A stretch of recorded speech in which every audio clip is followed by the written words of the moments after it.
Like, if your relationship with God is trash, then you can't expect your other relationships to be any better. For many of us that grew up going to church, that was just it. We grew up going to church. Like, most of the time, those environments don't really cultivate you having your own personal relationship with God. However, it is essential to a Christian's life.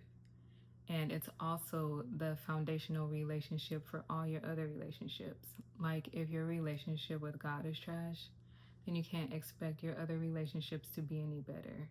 And if you somehow have managed to build relationships without God being your foundation, those relationships probably ain't solid. Okay, so it's like, well, where do I start? Where do I go from here? Well, if you grew up in church, you already know him, or already know something about him. So I would suggest starting with prayer, because prayer is our way of communicating with God. And the best way to get to know somebody for real is by talking to them. So I would suggest praying. And I would just go to him and say, I would like to get to know you better. And start there. And next, I would crack open that Bible, because God speaks all throughout the Bible and Jesus speaks throughout the Bible.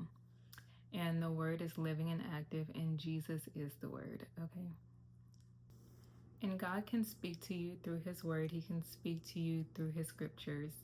And if you're a little intimidated about reading the Bible, I would also suggest praying about that too. Like, you can go to him and ask for wisdom when you read, and ask for understanding, and ask for him to reveal himself to you as you read his word. And sometimes the revelation you can get can be different depending on what season of life that you're in, because the fact of the matter is the word is living and active. A game changer is fasting, which is not eating, and sometimes it's also not drinking anything. Maybe I'll be a big girl one day and I'll be able to fast without drinking any water, but I haven't got there yet. But in Esther, they did a 3-day fast and they ate nothing, and they also didn't drink anything. And that's what fasting actually is. And fasting crucifies your flesh, and our flesh and the spirit are at odds. So the best way to deny and crucify your flesh is by fasting. And it also helps draw like a closer connection to God. And in the word, it says, if you draw near to God, he will draw near to you. So fasting really helps with that. And when I first started fasting, like, I didn't listen to any secular music and I didn't watch any secular TV. Like, I would just listen and watch sermons. I would watch Christian content on YouTube. I would watch Christian movies. And I would like listen to gospel or Christian music. As far as like TV and stuff like that goes, it's like, if you don't want to do Christian stuff only, I would say keep it PG, because the whole point is to keep your mind on God. Like, if you're not eating, if you're denying your flesh in that way, but you're still consuming things on TV that don't glorify God, I feel like it defeats the purpose.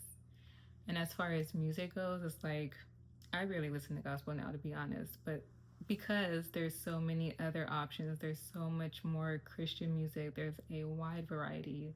There's pop, there's R&B, there's rap, like there's so many options for Christian music now, so it's a little bit easier to do that, especially while you're fasting. Along with those things, I also like to journal and to write. It's just really helped me out over the years. And sometimes I even write in my journals like I'm actually writing to God and talking to God. So it's like another way of communicating with him. And all these things is really just about getting to know God better.